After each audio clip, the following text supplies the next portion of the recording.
Brussels battling climate chaos.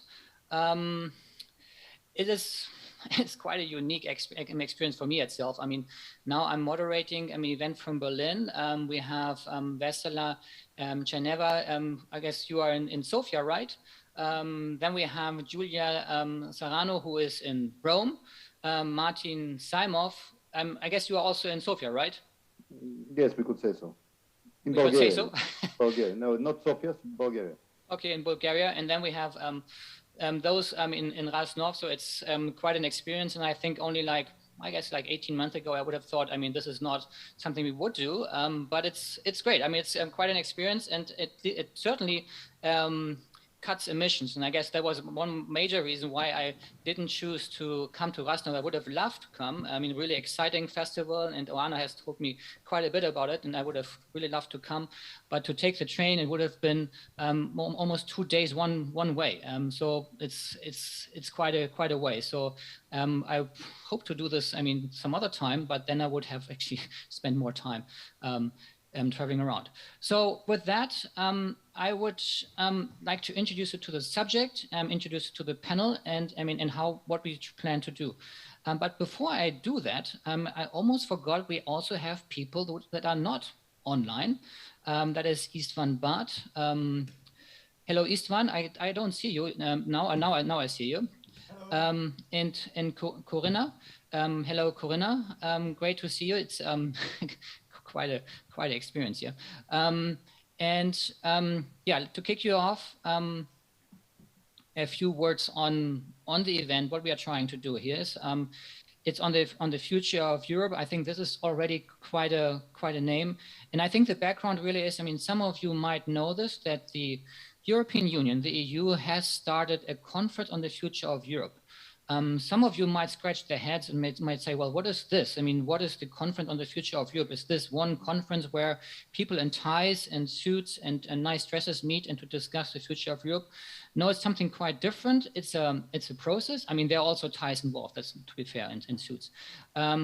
It's quite different in the sense that for the first time, actually, we have citizens who will kick off this whole process. I mean, maybe some of you know this. There will be European citizen panels who will discuss and elaborate on the future of Europe, and that will start in September. And these citizens, I mean, ordinary citizens that have been chosen randomly, I mean, so maybe some of you are actually part of this or have been addressed, will discuss on the future of Europe, and their recommendations will feed into the European policy-making process. We will discuss this in a moment. And before I start, I mean, a few words, I mean, how I see this, maybe some insight from Berlin, from Germany. As you know, we are in the midst of the campaign, and I guess it's fair to say that climate is really one of the most important subjects in the campaign. Some people were saying it's actually a climate campaign. And I guess that's true. It is really the first time that we have seen that climate protection has become such a major issue in the campaign. So that is, I guess, quite a change. On the question, I mean, what does it actually mean? What is it driven? I would say the floods we had in Germany, we had a huge impact, the forest fires that we have seen in parts of Europe, also daily news. The energy transition in Germany is also a big subject in the campaign, but the EU itself also. So, and I think that is something to keep in mind. Before I give the floor to my colleagues, I would like to introduce you to the panel. There is on the stage Corina Murafa, who is the global leader on planet and climate on Ashoka, and Ashoka is the world's largest network of social innovators. Corina can look at quite a career. She has worked for the World Bank, Deloitte, national governments, and now she also works or helps to look at Romania's just transition plans with the Frankfurt School of Government. Corina, great to have you. Welcome. Thank you for coming. Thank you. We have on the stage, is it to the left, right? István. Sitting to the left, István Bart, the European Climate Policy Director of the Environmental Defense Fund. EDF, one of the largest global and environmental NGOs. István is a lawyer. He is also a former director of various NGOs in Hungary and has worked for the European Commission. And it has always a great pleasure, István, to work with you, and it's great to have you. Thank you for coming. Then Vessela, now turning to the colleagues online, Vessela Tcherneva, Deputy Director of European Council of Foreign Relations, ECFR, an international think tank on foreign policies and security policy. And Vessela has been working for the Bulgarian government before and the International Commission on the Balkans. Thank you very much for coming, Vessela. Great to have you. Welcome. Thanks. And Giulia Sarno from Rome, from the Istituto Affari Internazionali. I hope that's close as I can get to the Italian. A very renowned think tank founded in 1965. This is quite a story, yeah. And I guess Altiero Spinelli was one of the founding fathers of that institute. Very great to have you, Giulia. Giulia has worked for the GIZ before and Eurocities, and now she is with the EAA in Rome. Last but not least, Martin Zaimov, the founder of the Bulgarian Electromobility Association. Martin is an economist by training and a former Minister of Commerce and the former Deputy Governor of the Bulgarian National Government, National Bank, sorry. So great to have you all. Quite a panel. And to start the discussion, we discussed beforehand that we would have 2 questions to discuss. And I would ask panelists to have like 2 or 3 minutes, maybe 4, on those 2 leading questions. One is on the future of the EU, its member states, and the climate and societies, and what is the role of climate policies in this context? I know this is a huge question, but I think it's also a very important one. So if you have a few ideas, that would be very helpful. And since climate policies impacts our daily lives so much, I think another key question is how to engage us. And if I say us, I mean, of course, those that are in the panel, those are experts, but more importantly, citizens. But as we all know, all of us are also citizens. So the question is, how has this worked in the European Union? How have we involved citizens? Have we done well? Have we done not so well? What could improve and what has worked well? So with that, I would like to pass the floor to the panel. And since you already have looked to the screen quite a bit, I would suggest that Corina, sitting on the stage, like a real person, that you would start. Then I would hand over to István, Martin, Vessela, and Giulia. I guess this is a bit random. I hope that makes sense, this order.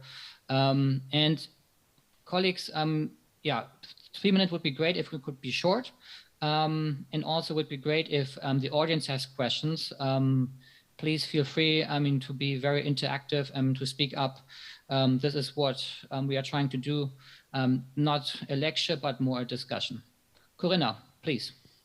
Thank you very much for inviting me to break the ice, so to say. And greetings to everybody, the real and the virtual persons that are watching this conversation. I'll really try to be brief so that we can have a debate.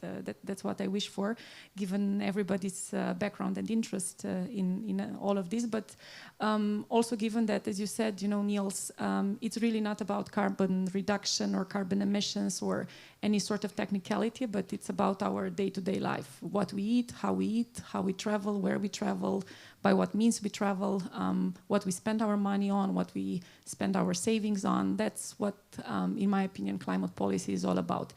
And that's why I think it's really the crux of the future of the European Union, because What climate policies are essentially now trying to do is to shape a new economic model for Europe and potentially actually a blueprint of a new economic model for the world.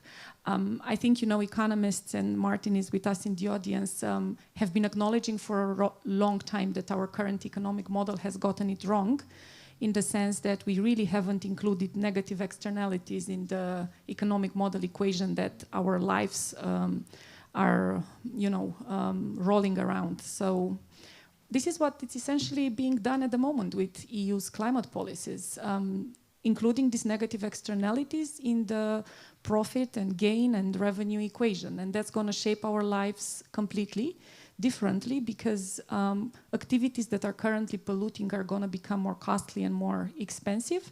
And then the EU is subsidizing, rewarding, call it as you may, less polluting activities. So that's really an intentional reshaping of our economic model, and that's going to reshape our social model as well.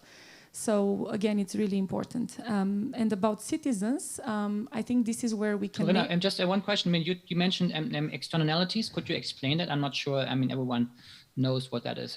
Yeah, I mean, clearly the fact that we're damaging ecosystems, that we're polluting air, that we're damaging life with our carbon-emitting activities, that's never been incorporated in the GDP equation. If we remember the economics from high school that we learned in there, when we were calculating a businesses or a country's GDP and revenue, we were never including these negative effects that we were producing on the environment. And all the policies are essentially trying to do that now. And as a matter of fact, we have in our network of social innovators at Ashoka really fabulous people like Mark Campanale from Carbon Tracker or John Christensen, who are working with businesses, largest corporations around the world, to really put environment on the balance sheet of a corporation. And once environment is on a balance sheet of a corporation, then that corporation can go bust very easily, because the money you invest in it may as well be sunk into an ocean, because they're never going to be returned due to the climate effects. So that's why I'm saying that it's not about an abstract economic calculation, but an abstract emissions calculation, but it's really about the change in our model. And speaking about citizens, I think this is really, it's a make it or break it situation, because although you were saying, Nils, earlier, we've been starting to notice the effects of climate change, and I think those of us who were here yesterday, basically at the end of yesterday's panel, there was a huge flood going on here. The panel had to be stopped, and it's something that I think Râșnov has rarely seen before. Now that's climate change. And yet, climate change continues to be sort of something elusive for the regular citizen. And this is why it's so difficult to handle, because the causes and the effects are so very far away spread in time when it comes to climate change. I pollute today, or I throw garbage in the environment today, and the effects are going to be seen in 10, 15, 50, 70 years from now on. So that's why it's really difficult to act on it, unlike another policy area where the effects are much more obvious. But unless we have citizen acceptance of all this huge climate agenda that's driving everything in Brussels now, we're not going to have a license to operate in the European Green Deal. And I think it's really essential to get that license to operate and start talking less about the trade-offs and the sacrifices that people need to make in order to, quote unquote, save the planet, but let's start talking about the co-benefits, the wins that we're going to have, and the multiple ways in which our lives will be better if we act environmentally responsible. We're going to have less traffic, we're going to have better healthcare, less pollution, healthier children, and it's really about turning a negative narrative around its head and making it positive. And I think this is how we are going to be able to get citizen acceptance. And Brussels has not been able to put this spin as to really get the citizens to understand what are the true benefits for their own lives now and into the immediate future of being environmentally responsible.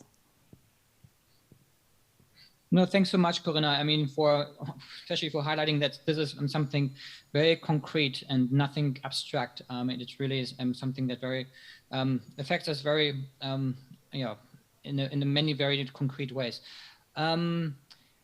István, since you are sitting right next to Corina on the panel, and have had the pleasure to enjoy the Râșnov Film Festival directly, could you please give us your insights? Yes, thank you. Thank you very much, and thank you for everyone for coming here and listening to us and to our thoughts on the future of Europe. It's a pleasure to be here. Well, I regard climate change when it comes to European integration as one of those natural drivers of European integration. I think the main reason why the EU exists and the EU goes on is because even though it's not always necessarily very popular or the system is not something that everybody likes, every now and then you have crises and events that come along where we realize that we can only solve it through joint action. We could see it with the migration crisis or the financial crisis before that, and even going further back in history, you can see many examples of political economic situations where it was clear that the only way ahead is to act together. As they say, the EU is like a bicycle. If it doesn't go ahead, it will fall down. And I think climate change is a classic example of a problem that cannot really be solved by individual member states. So you have to take collective action, and all member states need to be sure that the others are doing things, especially the small ones. So I think there is a natural fit between the European Union and the European integration and climate change. And these things, as climate change will progress, it will become progressively more clear that you need common European solutions for the climate situation. And especially on the international scene, I think very often in climate discussions when we talk about climate change at home, we tend to focus on what happens in our country, how our emissions are going, and maybe what happens in our Europe. And very often we forget that our climate, like the climate of Romania, for example, is not really made in Romania. It's made in China and in the US. Most of the emissions come from large global economies, and the only way we can influence them is by joint European action. So this is why Europe is the only way to actually make a difference on climate in the future. And as regards the role of the citizens and what works with citizens, I can give you a practical example. We have done in Budapest, where I'm from, the city of Budapest organized a citizens dialogue on climate change. And I think what maybe not all of you know this concept, but the idea of a citizens dialogue is that instead of a simple public consultation where people are just usually what happens traditionally is that government has a policy, they write the legislation, and then they have a public consultation where all the usual NGOs come along and they say what they always say. It's very boring if you're an NGO because you listen to your friends saying the same stuff. Now in a citizens dialogue, the citizens are selected randomly. Basically, you write a letter to many people and hope that they will respond, and from the respondents you make a representative sample of that city or of that region.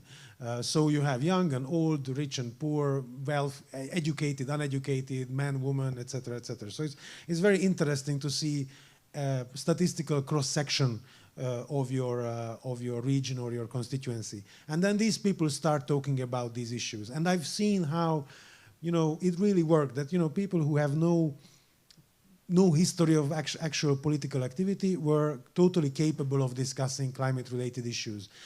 There were two main points, I think, that I took home as a lesson from those events. One is that it works if the government gives a clear indication, or the organizers or the government gives a clear indication that whatever comes out of these dialogues will be taken into consideration.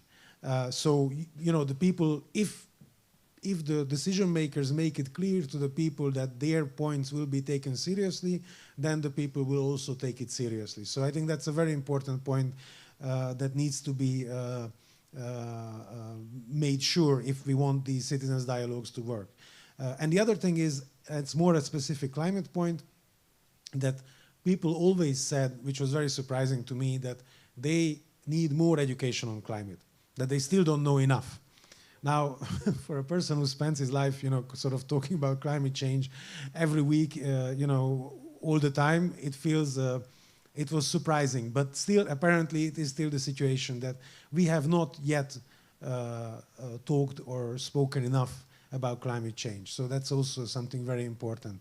You still have big audiences or sections of the constituency that do not understand fully what's going on. So these are the things that I think would work. Thank you very much. Thank you, István. Special thanks also for highlighting your experience in Budapest. I'm sure there will be specific questions on that and on the point of integration. Vessela, would you like to come in next as the first one online? Yeah, so back to the screen. Vessela, thank you. Thanks a lot, Nils, and very happy to come next because I think I have a small disagreement to offer for the sake of making the panel also more interesting, hopefully, for the audience. I think although the green policies are very highly approved by Europeans, and we did quite a lot of research in ECFR on public opinion, since 2019, it seems that these are the only quasi-consensual policies among the EU member states' populations. At the same time, I think actually the Green Deal itself is quite political. It's very controversial still. We should not pretend it is not controversial.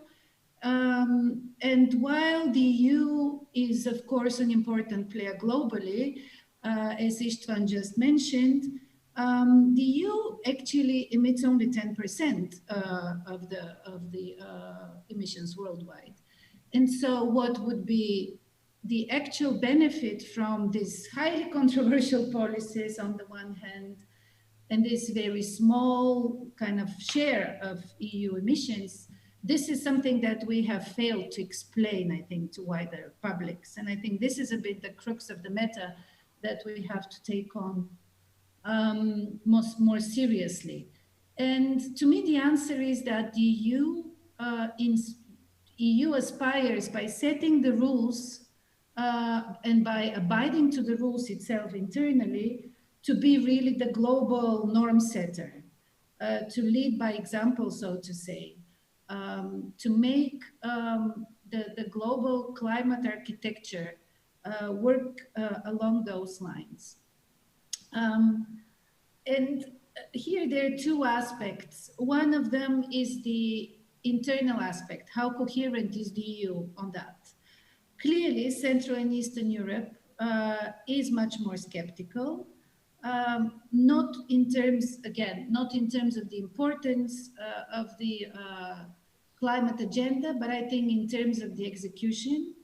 The Green Deal itself is still seen more as a threat, as a socio-economic threat by many in Central and Eastern Europe, more so by Poland, Romania, and Bulgaria than by Hungary, I admit that. But still more as a threat than as an opportunity. Maybe the only big exception, if we look at our polling, are the Baltic states, where they really seem to be, so to say, taking the bull by the horns and trying to advance in their economic modernization and trying to make use of the huge funds that the EU is putting in place for the countries for the just transition. When we talk about modernization, it is, of course, about obviously transition away from coal, but there are a lot of issues which are still not resolved. For instance, what is the future of nuclear energy in Europe? Or when we replace coal with gas, and that gas comes primarily from Russia, is that a good thing or not? To which extent the carbon adjustment mechanism, to say here for our audience, this is some sort of a levy, a tax that the EU wants to impose on other countries depending on their emissions. So is the carbon adjustment mechanism something that is going to improve competitiveness of Central and Eastern Europe or not? What do we do with our neighbors? For instance, can we put the carbon adjustment tax onto our Western Balkan neighbors or our Eastern neighborhood neighbors? You know, how do we create political will and capacity in our countries? And here, I think Bulgaria and Romania are comparable in the low kind of level of both political will and capacity to adapt to the new challenges. And so I think these are very big questions that we seem to be failing to articulate and to discuss. And I think the main reason is that our political parties, our political elites are not, what should I say, courageous enough to go out there and deal with them. We did a poll in the spring in Bulgaria. 85% of Bulgarians say that climate issues and environmental issues are extremely important for them. And 70% say that those issues should be priority for the political parties. We have had elections twice since then, as you may know.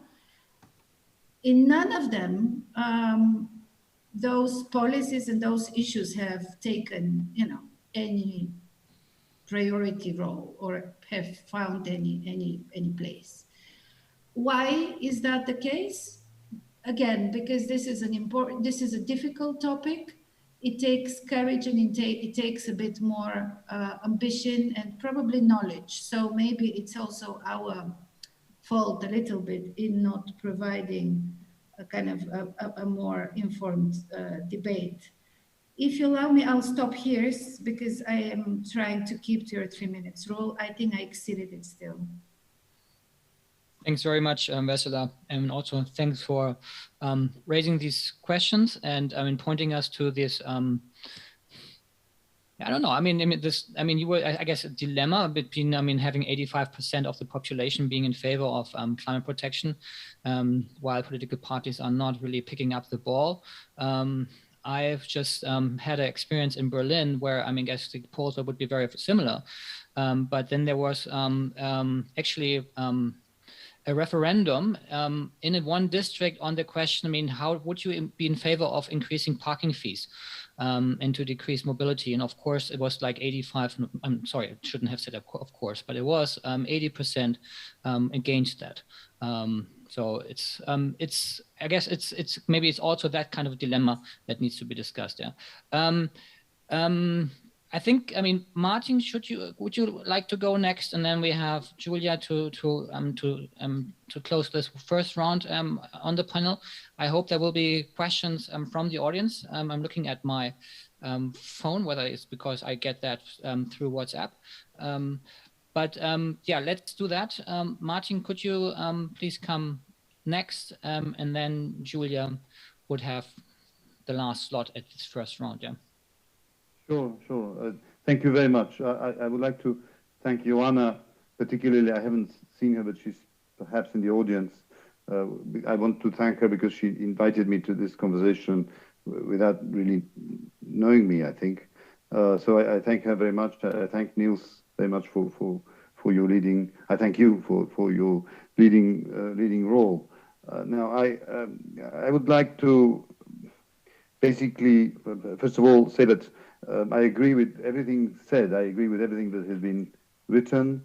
And this is a problem with respect to, Nils, your own, let's say, arrangement that you asked us to follow, which included being interesting and controversial, which when you agree with everyone else, is more like a decision-making committee where at the end we come to some kind of conclusion. So I will try I think we need to agree that we would have to try to disagree to a very large extent in order to be interesting and controversial and to move forward. Because if we are most of the people I hear and those that I know are relatively similarly minded. They have spent long years in battling the existing institutions, very often even public opinion. So they've had, even when they have not been in a public role, they have had very much a public role in their activity. So it makes us quite similar, and it creates the risk of us agreeing to something which is just the common understanding. So let me, on this basis, I will issue, let's say, 5 propositions, just to allow us each one of the other usefulness of disagreeing is that this is a frame in which we learn from each other, which I think is perhaps, and this will be my last point, perhaps the most important proposition that I will try to make. My first proposition would be that you need to know, we need to know each other, and in this particular case, you are listening to someone who always is a radical, meaning that I prefer radical change, or I prefer a very horrible end than a continuous horrible existence. This is the way that I look at things. And when I say radical change, in this particular case, what I mean by radical change is a radical change of our understanding of reality and our conceptual frame, so our conversational frame. What I mean by that, when we speak of, let's say, in this particular case of the climate, no, sorry, not the citizens' dialogue, and we mentioned Brussels, we should clearly, each of us, agree on what we are talking about, and whether this is a hierarchical scheme with politicians at the top and citizens at the bottom, or whether this simply doesn't exist anymore. This is my first proposition. We are, each of us,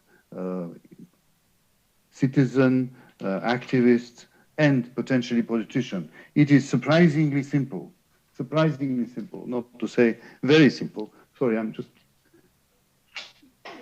charging my computer. It is extremely simple to enter politics today. Extremely simple. And looking at the quality of politicians today, not just Bulgaria, but Brussels or Germany or France or wherever, it is not only simple, it doesn't lead to any particularly good results. There are absolutely remarkable politicians everywhere, but they are not a majority. So basically what I'm saying is that the frame that we are considering our institutions and our rules is a matter of debate. My second proposition is related to the conferences, the way that we are holding this conference. I am terribly sorry not to be with you for the same reasons, or more or less similar reasons to the ones that I mentioned. We are just far from each other. So basically, these corporate-driven technologies that create artificial versus real worlds are, to some extent, useful. My second proposition is the use of tools, because you can use a hammer for all sorts of purposes. And virtual reality is something that can be extremely onerous. What I mean by that is that, in my mind, the words economy, and I think Corina spoke about the economic model, the word economy and the word ecology are, in practice, for the purpose of this conversation, synonyms. Well, I'm sure most of you know that ecology is a word created by a German ecologist at the end of the 19th century.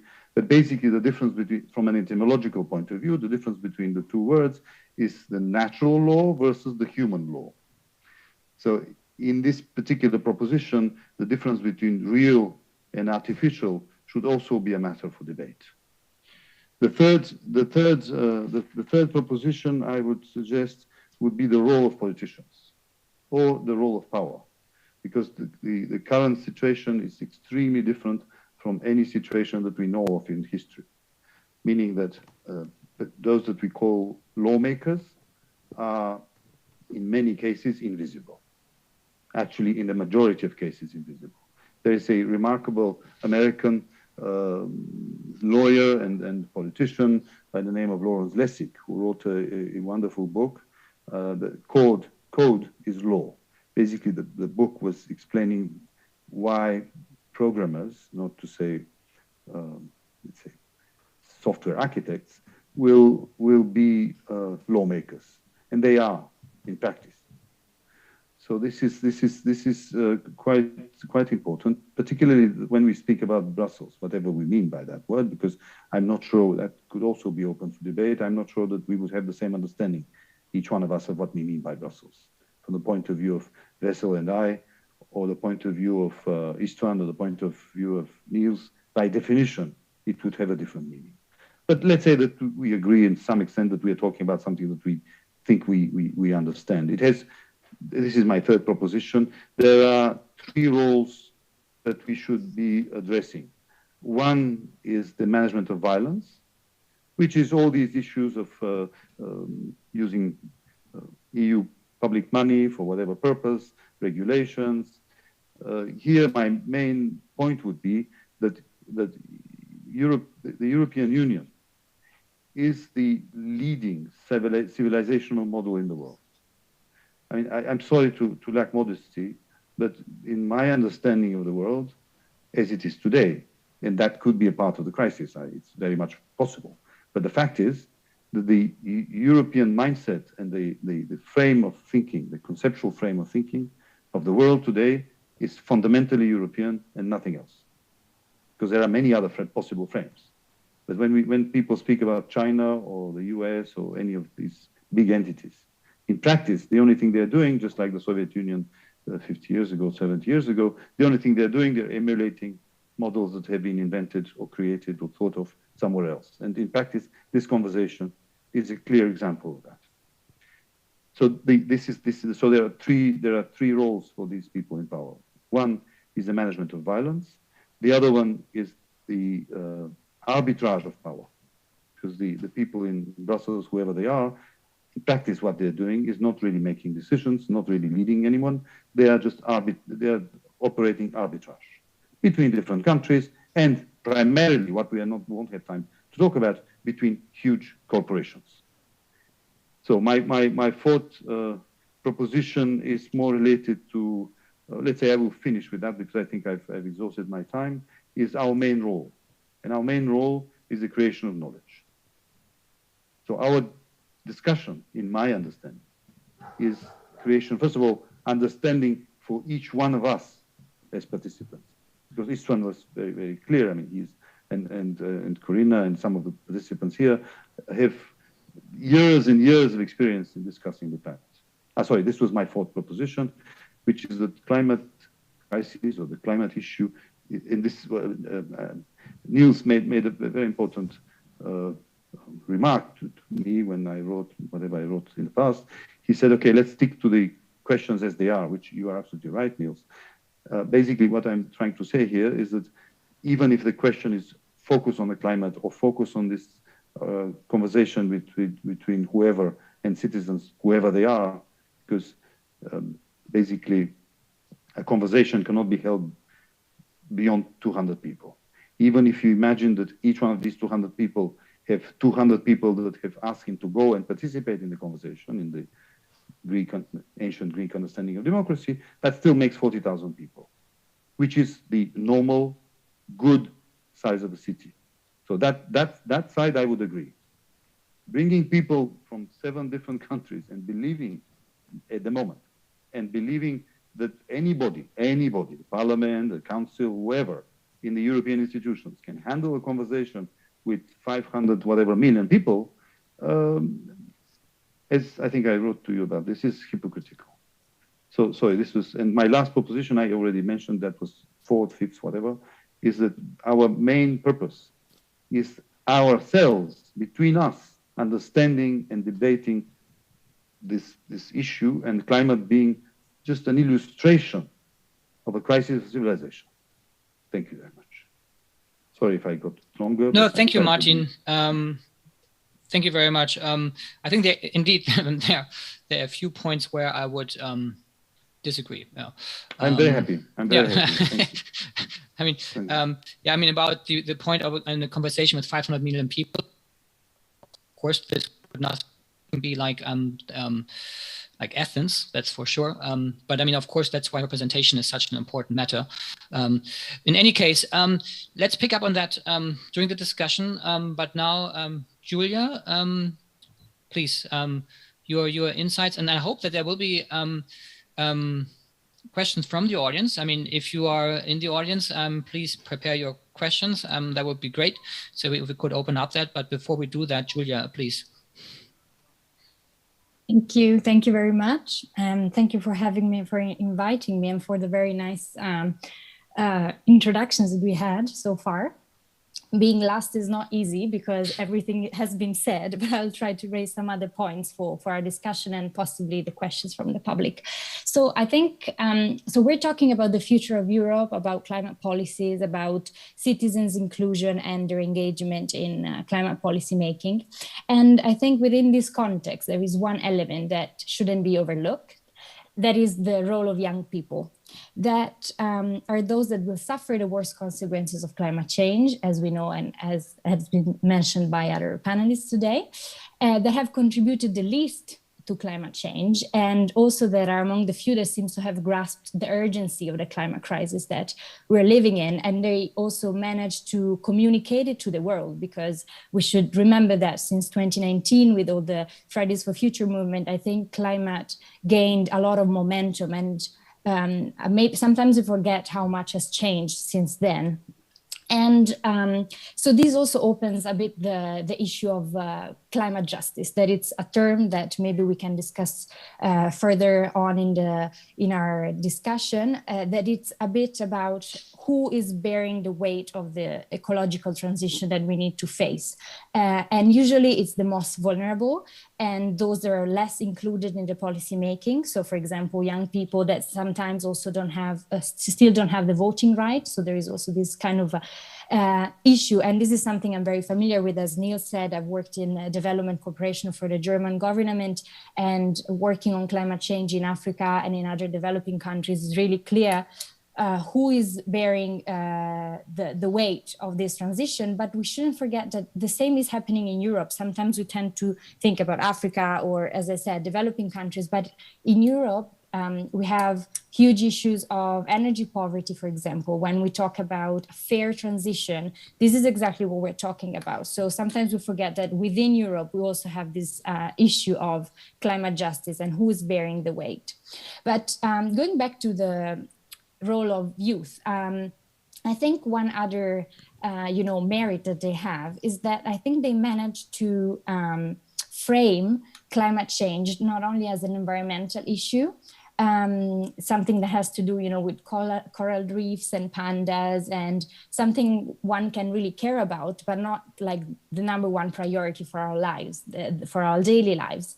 Something that maybe some people really care about, but not something that will impact, your life, and you have other priorities maybe, and I think they managed to frame it in a way that we can understand climate change as a social issue.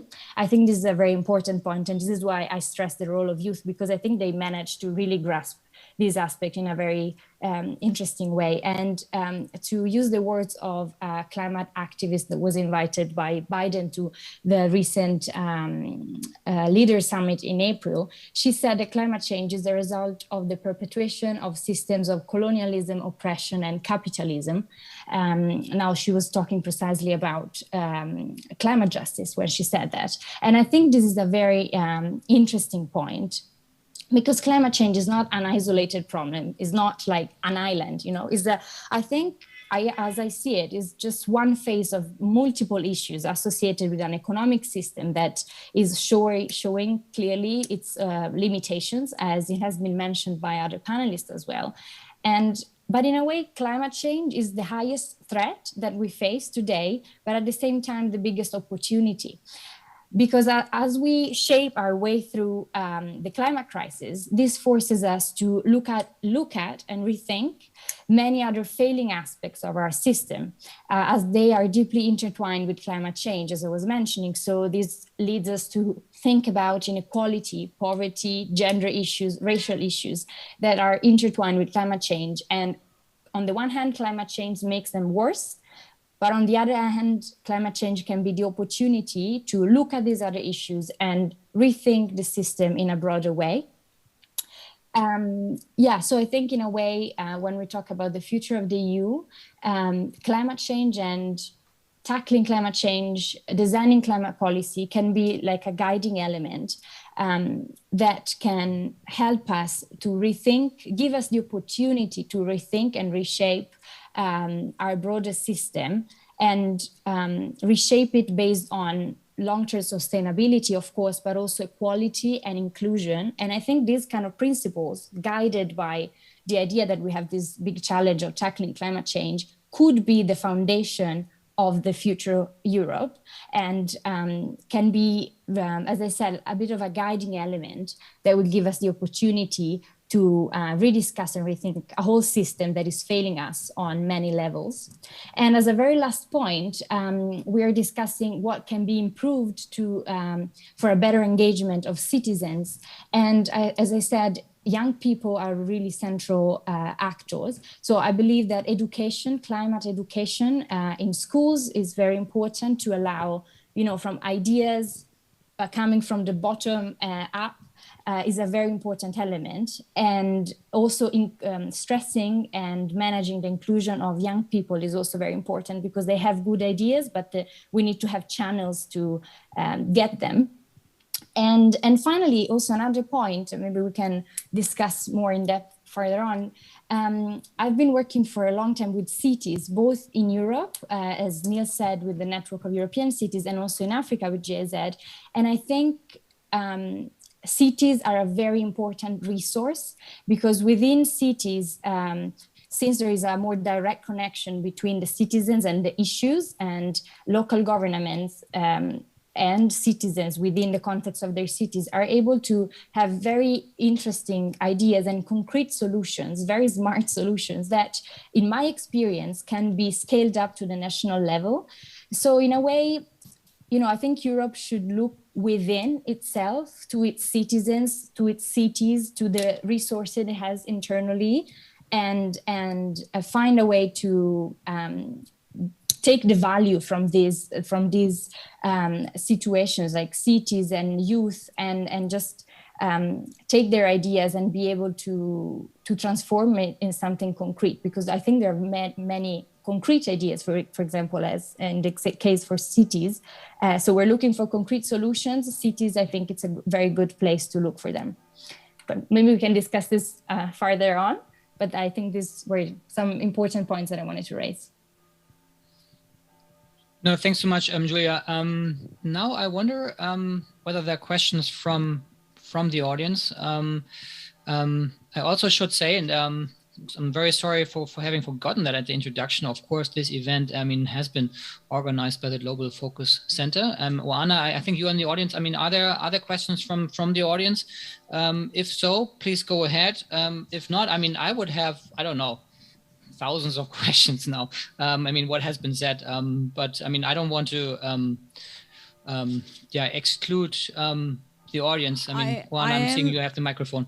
I am in the audience, and in case there are questions, please raise your hand. And yes, we already do have questions, and Great. I see 2 hands raised already. So Nils, if you can hold yours for a bit, especially since that's something you probably don't know. We also have a lot of young people from the associated summer school of the festival. So since Giulia mentioned what important stakeholders they are, I think we should give them a voice as well. But let's take the first question, please. Hello, everybody. My name is Ioana Vașoti. I'm from Europe Direct Râșnov. And my question is directed to Ms. Tcherneva. So EU has a very, very ambitious goals on climate. It's the Green Deal, and hopes to be a global leader. Are there any signs that other big countries, economies are joining in? Can you tell us more about this, please? Thank you. Are there more questions? Then I would suggest to collect them. Sure, that let's would be take great the if there are second more, one if as there are well. more questions. So this is the question. Whether Europe is alone. I'm sure there are many. I mean, Vessela was directed to you, but let's wait. I mean, are there more questions from others in the audience? Would be great. Yeah. Let's take one more and then try to answer them, and then there is also a third one. Oh, wonderful. Yeah, thank you. My name is Roxana. I'm a bachelor degree student at the SNSPA University in Bucharest, and I have two questions actually.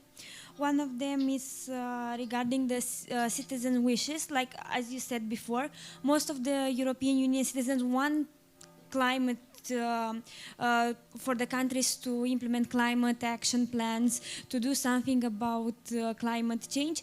But also, like 80% of them don't want specific action that would impact their lives. Like they don't want higher tariff for parking, so they encourage public transport. So how do you satisfy this problem? Like how do you solve it? People want action, but they don't want action that impact their lives and maybe get them out of some comfort that they already used to it. And the second question is if the bottom-up approach really is the best one. Like if you focus on the citizens, like they should take certain action when the biggest polluters are actually the big companies. Like deforestation happens because of the wood industry. Most of the air pollution is also because of big industries. Like why do we focus so much on everyday citizen when the biggest problem is the institution, the people that also have the biggest lobbying power in the politics? I suggest we take these questions and try to answer them, and we have at least two others to come afterwards, but let's not try to pack them all together. I'm sorry, Joanna, I didn't hear you. Now it's on my end that I have quite a range, so I had to roll in my the blinds. Sorry, I didn't catch I was saying let's try to answer these questions, and then we'll take some more. Okay, great. Vessela, the one question was directly referred to you. Then there was I think it was a beautiful question. I mean, everyone wants action, but maybe not on my end. And I mean, I saw Martin that you were raising your hand. I think, Corina, you might also like to come in concerning the global issue, if I'm not mistaken. Yeah, Vessela, please. Thanks a lot, and thank you for the question. It is a very interesting one because there are countries which pledge support for the green agenda, the so-called Paris Agreement signatories, some of which are very ambitious as well, and they are very close to what Europe does. And these are some of the big industrial nations, countries like Japan, Korea, Australia, and so on. You have also, obviously the US. The US has been a very important player in terms of creating a consensus. Under President Obama, this was also a major kind of policy item. And famously, President Trump then withdrew US support for the Paris Agreement on Climate. On the first day of the Biden administration, US re-entered the agreement. However, and you allow me to put a caveat here, given that it's still too early to tell really, but at the moment it seems that the US is not really opposing any of those policies, but it's not of great help either, because it seems that there are competitiveness issues that are preventing it from doing that. And this will be, I think, a major point of controversy with the EU as we go forward. It will be the whole climate agenda, the digital agenda, and both of them interplay with EU's strategic clash with China because of the US. Whether the EU is going to enter that clash, I think that will be part of also our green conversation with the US. having said that, we come to China, and I think China is probably the most, what should I say, the most controversial actor in this, because China has been declaring that it also wants to achieve zero emissions by 2060. President Xi even declared that the Chinese Communist Party would want this to happen earlier. At the same time, China has started building multiple new coal energy units recently, quite big ones. And at the same time, and this is something which is, I think, very relevant for Europe, China is a very big competitor in the green tech field. And I think this is where it will be very crucial for Europe to define the rules of the game, so to say, to which extent it would be pushed out by China in that market, meaning people may remember what happened with solar, production of solar technology was being done in Europe. Most recently, it is almost a monopoly of China. And experts say that we're on the way of seeing the same in wind and other renewable technologies. And so how Europe is going to position itself vis-a-vis China and the US, I think, is a matter not only of ideology, but most of all of interests, economic interests, but also ambition in terms of getting others on board on all those very complex horizontal issues like the green one. Thank you, Vessela. I mean, any additions to this question on the EU and global action on climate change? I think, okay, Martin, yeah, I think it's fair to say, if I look at the EU and the other major emitters, I don't see any other major emitter having a package on implementation as comprehensive as what the Commission has proposed in July. I think this is really important. I mean, agreeing on targets is one thing, implementing is another. I mean, this is the big one.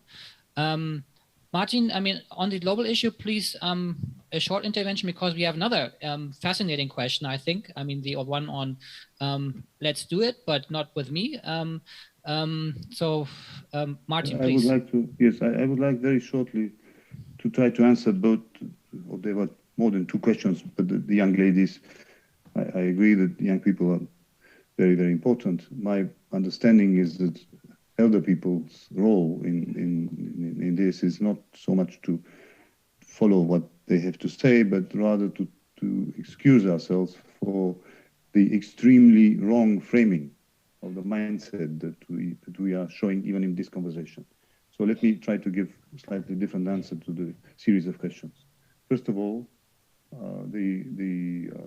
China and the US, I already said it, but allow me to repeat it, are irrelevant to the questions we are discussing. Why they are irrelevant? Because the main issue with the climate is an issue. It's a message, if you wish. It's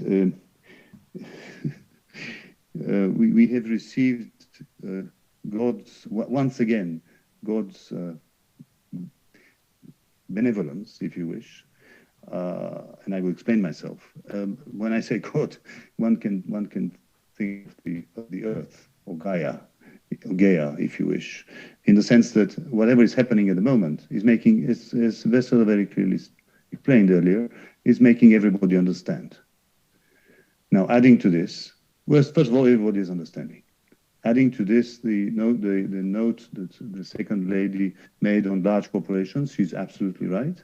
But it doesn't cover just large corporations, it covers everybody with power. Now, the important note I would like to make here is the citizens are the first reasons for that power to exist. The logging companies are making furniture, somebody is buying furniture. The packaging companies are making packages and somebody is buying those plastic packages. And if this is the notion of whether citizens don't want to make sacrifice, this is not sacrifice. Sacrifice is losing your life, losing your children, losing the forest around you to fire. This is sacrifice. So everybody will live through this, and people who are now migrating are living and have lived through this, and they will create havoc around the world. So there is no, we are discussing, as Nils wanted to concentrate on climate. Of course, we are discussing climate, but climate is the top of an iceberg. So the only effort I'm trying to make is to reframe not just this conversation, priorities. The first priority is deliberation, what we are doing at the moment. So the answer to the young ladies, once again, the US and China are completely irrelevant. Their deliberation processes are nowhere close to the European deliberation processes. Nowhere close. So, whether we will be successful or not doesn't depend on us. Doesn't depend on anyone in this room. It depends on Gaia as a system. And that meaning, it depends on the behavior of 7 billion people. So essentially, I love discussing rules and procedures, no problem. But this particular meeting is about understanding in my mind. Not about money, definitely, and not about rules and procedures. Thank you. Nils, if I may step in quickly and answer. Yes, of course. I mean, Corina, yeah, great. I wanna just answer Roxana's question earlier around, people saying that they want to act, but then disagreeing with some type of policy that's being implemented. I honestly think we need better policies in this field. We need policies that are both carrots and sticks. You can't solve it only with the sticks, but you also need to point out what the carrots are, do better communication, and at the same time really point out what are some positive incentives for climate action. And to give a personal example, I've been one of the early adopters of an electric car. Why I did that was because there was a very clear positive incentive economically to do it. There was a subsidy from the state to buy the car, and there was free parking in a place which otherwise charges very expensive parking fees, and where I normally park my car. So that was, the carrots. So as long as, I personally saw something beneficial in my pocket, to do it, then I'm willing also to do changes in my behavior that get me out of the comfort zone. So carry a plastic bag with me all the time I go shopping and not have to take the plastic bag from there. So we need a better mix of policies that's on the one hand regulates in the sense of, imposing drastic action, but on the other hand also does the positive incentivizing. And I think that Martin was right in saying that, it's not as easy as to say bottom up, top down. It's definitely, we're all responsible and we all have a role to play when it comes to climate action. Sure, some may be more responsible, the Exxon Mobiles of the world, but at the end of the day, there's, an element which is the sum of our parts and even more than that. So I guess it's everybody's role in this and becoming aware of that. As Martin was saying, if we were flying less, then airlines would be polluting less. But at the end of the day, humans are the ones that are driving those sales, corporate shareholders as well. So again, it's about changing behaviors bottom up and changing the sort of regulations that the government does on big business top down, but it's not either or, it's both, because it's so systemic, it's so critical, and it's so urgent to act. So you can't, choose between them. Thanks, Corina. I got this great support as a moderator. I mean, someone from the audience was saying, please keep your intervention shorter. I'm very delighted to pick up that ball, and I'm just like, please be a bit shorter. I mean, just imagine you would be sitting in that room and had to look at this screen. So short intervention would be very helpful. Now, I mean, I have Giulia, Martin, I think István, you were also raising your microphone. So with no more than 60 seconds, please. And because we have more questions from the audience, and I guess that's what really matters. Giulia, Martin, and I guess István was it assigned? But please, no more than 60 seconds. Now I will do the watch. Yeah. Okay. Right. So thank you very much. I just wanted to stress one idea that I think our way through the climate crisis is not about sacrifice. We should forget this word. And as somebody else said, it should be about framing positively the transition, because otherwise we have no chance of gaining support and get things done.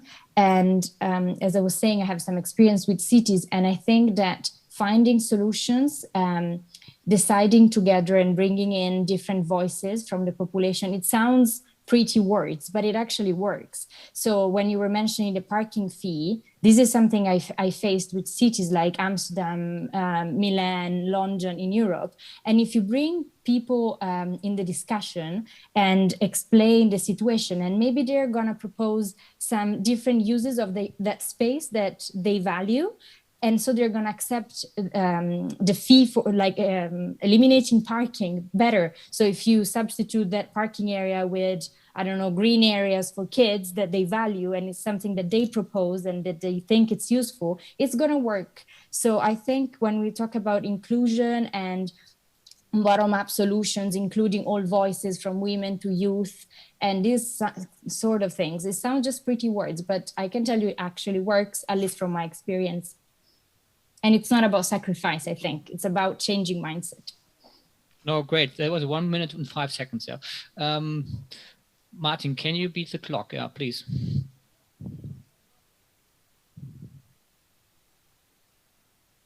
You must unmute yourself.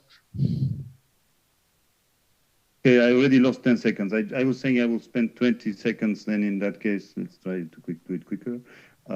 I have been very much involved in electric cars, as you heard. I have driven an electric car for more than 10 years. I have done business, and I'm doing business with electric cars, both in Romania and Bulgaria and other countries.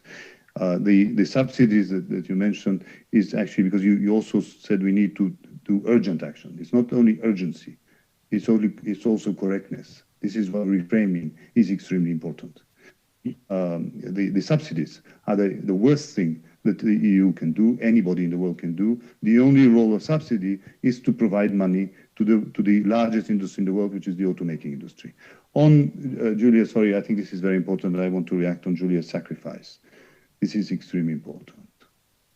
Generosity is not sacrifice.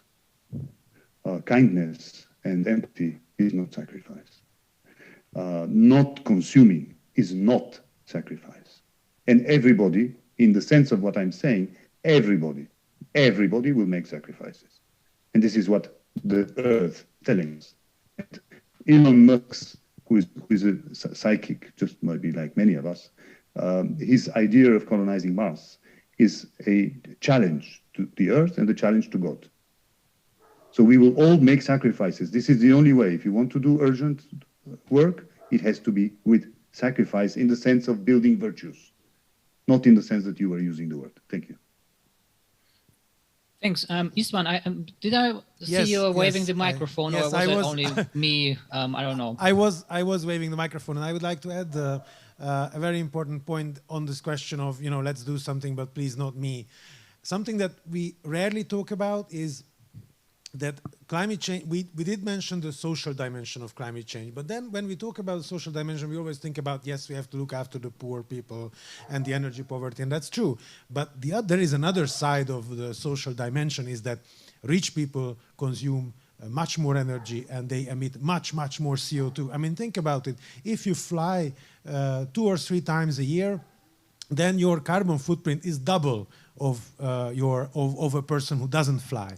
And especially in Eastern Europe, where we have like a lot of poor people, and then we have a small amount of rich people, and then an even smaller amount of very rich people, you can feel this difference. And it's really, I think it's unfair to say to everybody, well, you all have to do your bit. No, it's the rich people who have to do their bit first.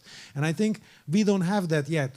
Rich people should feel obliged to put solar panels on their villas and to have the heat pump or to offset their flights, buy the electric cars, and do all those things. Or at least, we should realize this, that, we have, just as the UN always talks about common but differentiated responsibility among countries, meaning that, a country like Angola doesn't have to do as much as a country like Luxembourg, it's the same with humans in a country. We have common but differentiated responsibilities. If you have no emissions, if you live in the countryside with very little emissions and almost no transport, you don't have the same responsibilities as the person living in a huge house who flies every month somewhere. Thank you. I hope that was within the 60 minutes. That was 1 minute and 40 seconds and 71. Yes, but he got applause from this side. Okay. Juana, I think there were more questions from the audience. That would be great. Yeah. Yes, I suggest we take the perhaps the final round of questions. And I think, Dimitar, did you still want to ask a question? Because that's whom I saw.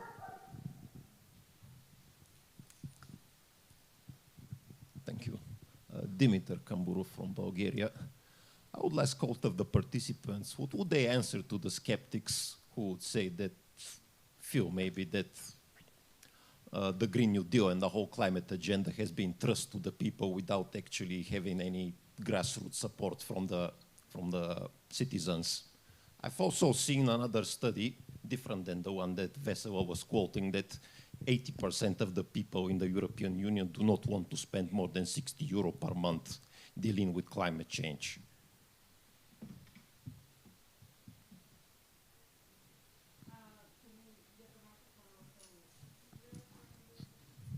Was that? I mean, that was a comment, right? Or was it directed to anyone specific on the panel, or is that to the panel as a whole? Giulia, I see you already. I think the panel as a whole. But let me also get another question, and then maybe we can try to briefly answer them together. Well, thank you very much, Rufin Zamfir from Global Focus.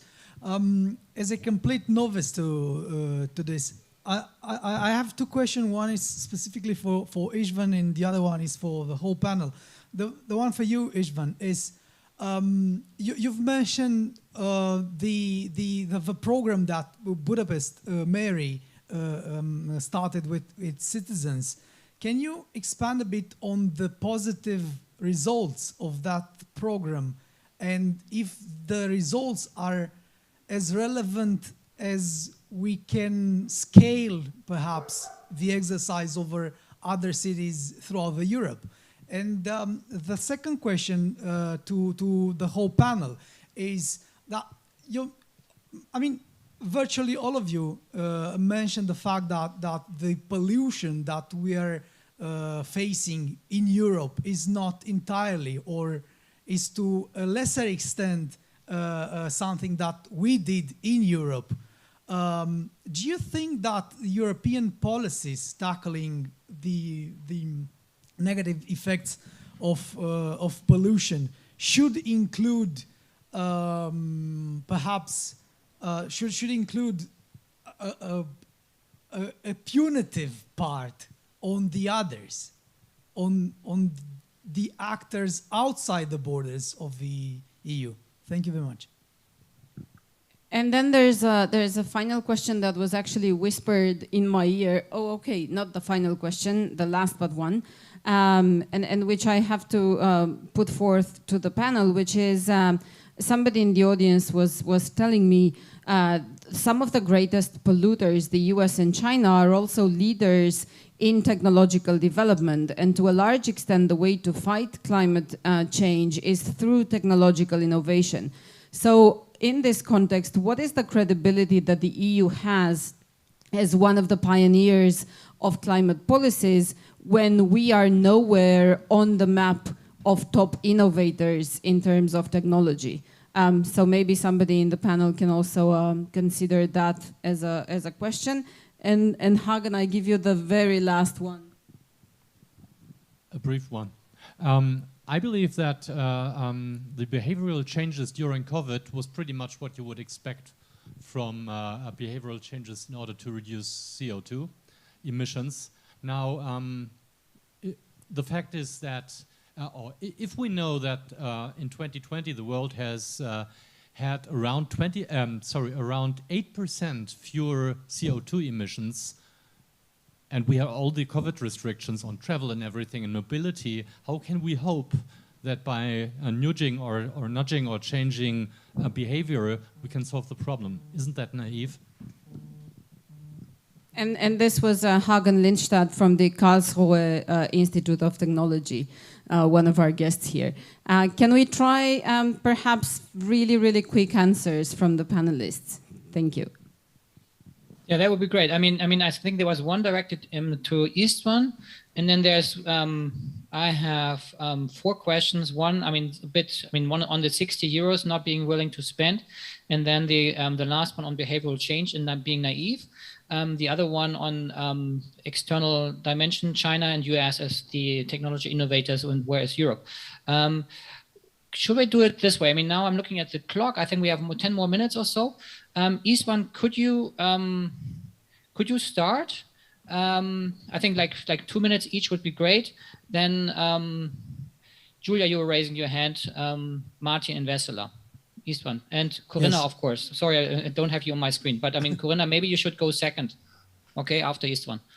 Thank you very much. Well, unfortunately, the Budapest example is not something that can really be followed. The findings were actually put into the Budapest climate strategy, but we have a political situation in Hungary where the Prime Minister does everything he can to prevent the mayor of Budapest from doing anything. So basically he has no money, no power, and basically, he can't really go out to the bathroom without asking permission from the government, and they make sure that he never scores any goals. So it's not really a good example. There are many so much better city examples where there is actually some cooperation between the national government and the city, and then you can have real results. So Budapest is an example for the idea of a cooperation of this citizen dialogue, but not for so much for the outcome. But there are other citizens dialogues around that are visible and had good outcomes.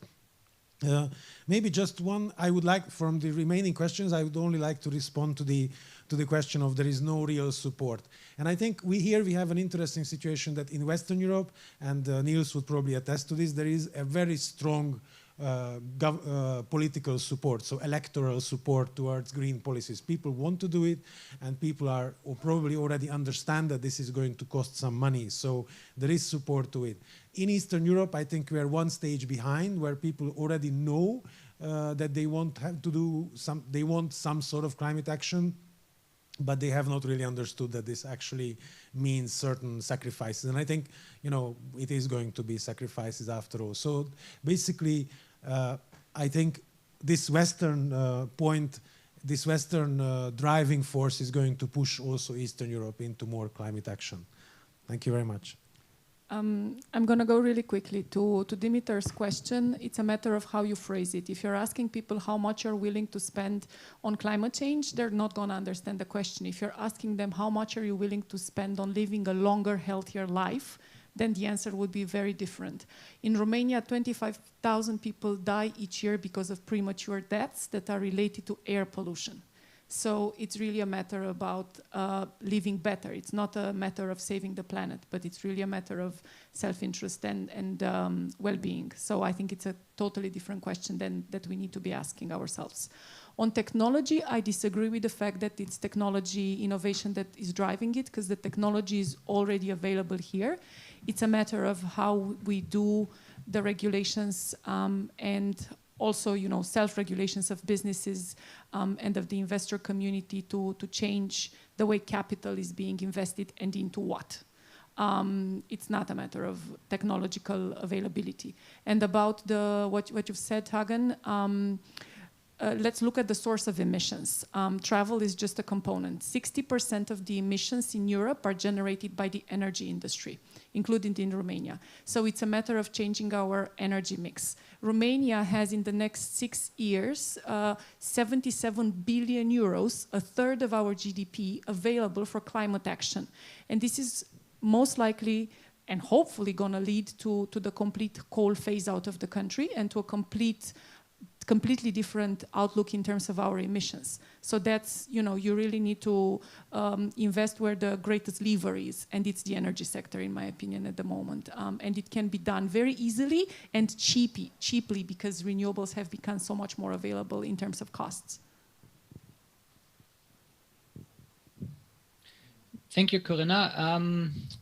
Giulia, I think, if you could come next, maybe have another, let's say, about 10 minutes, 2 minutes intervention would be great. The last round. Yeah. Thank you very much.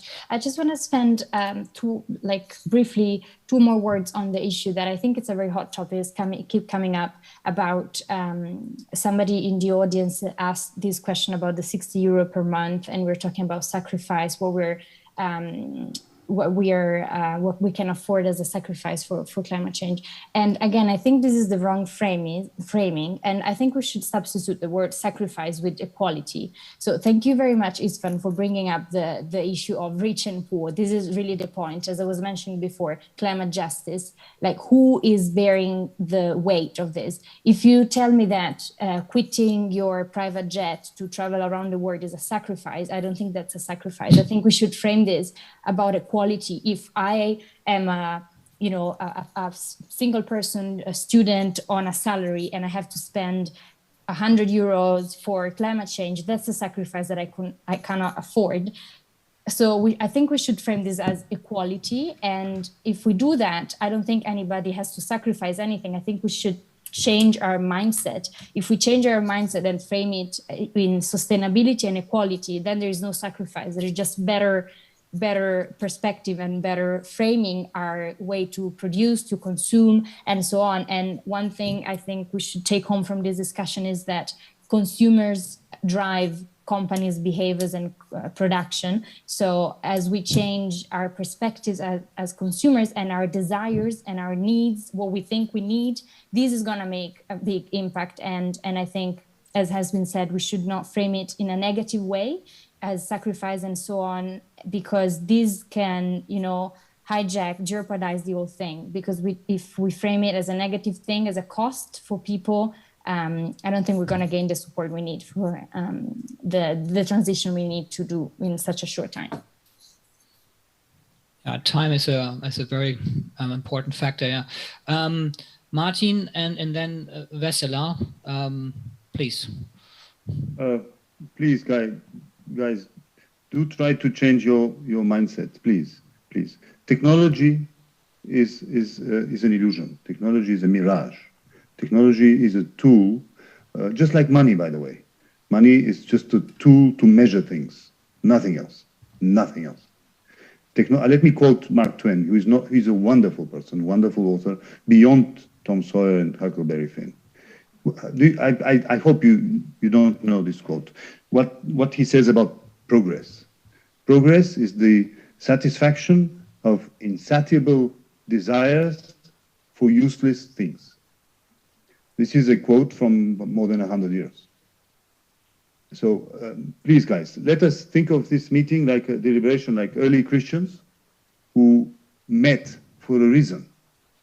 They met for a reason, just like early Muslims. It was a very violent world with a power which was extremely irresponsible. We have no power today. We are trying to discuss the power in Brussels. There is no such thing. Power is with the people beyond any imagination. Power is with corporations, as everybody said. So, in essence, what I'm trying to say, please let us move towards changing our mindset rather than trying to find solutions with a toolbox and within a frame that we are playing with things, which is extremely shallow and does not correspond to the crisis we are in. Thank you. Thank you, Martin. I'm really intrigued to say, well, I guess in a way I'm one of those shallow guys, I would say. But that is, I guess, also a good takeaway. I'm definitely not trying to hurt anybody's feelings. No. And no, Martin. You wanted me to be challenging. No. Absolutely. No. Don't get me wrong, Martin. That's wonderful. What your interventions. I'm just saying, you were speaking about the invisible people and the shallow solutions, and I would say a good number of people in this room are quite invisible in that sense. Yeah. Vessela, not to us, Nils, not to us.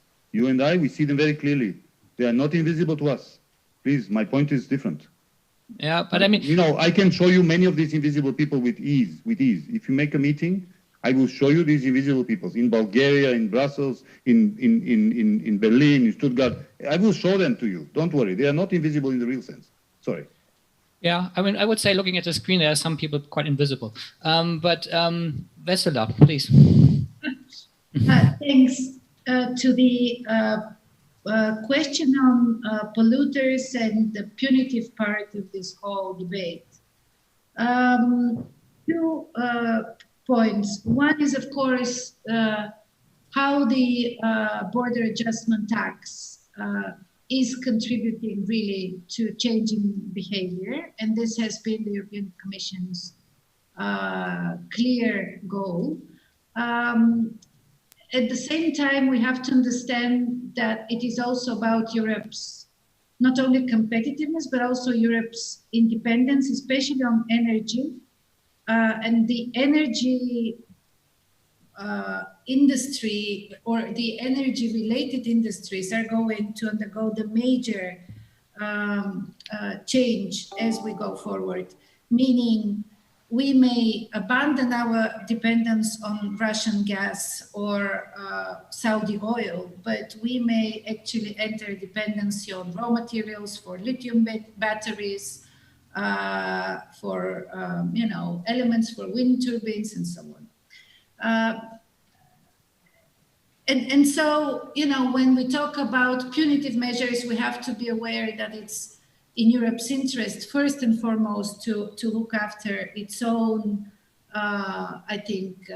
competitiveness, and whether punitive measures vis-a-vis third countries are not going to backlash and make European, products unsellable. Secondly, on innovation and technology, I don't agree that Europe is lagging behind a lot. I think there are European companies, especially Scandinavian, but not only, who are leaders in some of the renewable technologies. For instance, the turbines that I mentioned. It is, however, I think we are, however, on a breaking point. How much Europe can defend its industries within, of course, the WTO kind of architecture, within an understanding for lack of protectionism and so on. How does Europe defend its industries from them being cannibalized by third actors? And here I'm talking also about the automotive industry. I mean, a lot of the German automotive companies are basically becoming Chinese as we go forward. And we have to be aware of that this is a trend that Europe has to grapple with us as we talk about green tech. And one last point, and I want us to finish on a positive note. There is one big innovation that countries like Bulgaria and Romania can do together. And this is something many people have been discussing lately. There is a huge opportunity with the hydrogen sulfate, which is in the Black Sea. People say this can be a good resource for both Bulgaria and Romania in terms of alternative sources of energy. So maybe that's an idea one could explore at the next festival in greater depth. Thank you, Vessela. It's always great to end at a positive note. Yeah. Yes. Yeah. And in a way, I mean, just like, I mean, István was making this point about the Western voters, and I thought that was, interesting, but also because you directed it to me. It is true when that Germany changed its climate law within, I think, 1 week to raise its climate target for 2030 from 55 to 65%. It took us 1 week.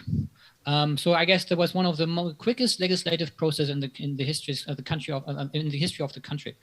But now it's time to implement that, and that is something that is a completely different ball game, and we will see. And on electoral support, well, some of you might have followed the German campaign. Things are quite interesting. For the first time in 15 years, the Social Democrats actually leading in the polls. So we'll see how this works out. With that, I think we have much more to discuss. I'm looking forward to that. And thank you very much for Oana and Global Focus Center for organizing this. My apologies for not mentioning this at the beginning. And have a lot of fun at the festival. I guess most of us would have loved to be there and to watch movies, to be in the mountains. But that is, I guess, something we need to do with the train at some point, hopefully next year. And with that, thank you very much to all of you. Thank you for the panelists. Thank you for the great questions from the audience. That was wonderful. And enjoy the rest of the festival. Yeah, thank you very much.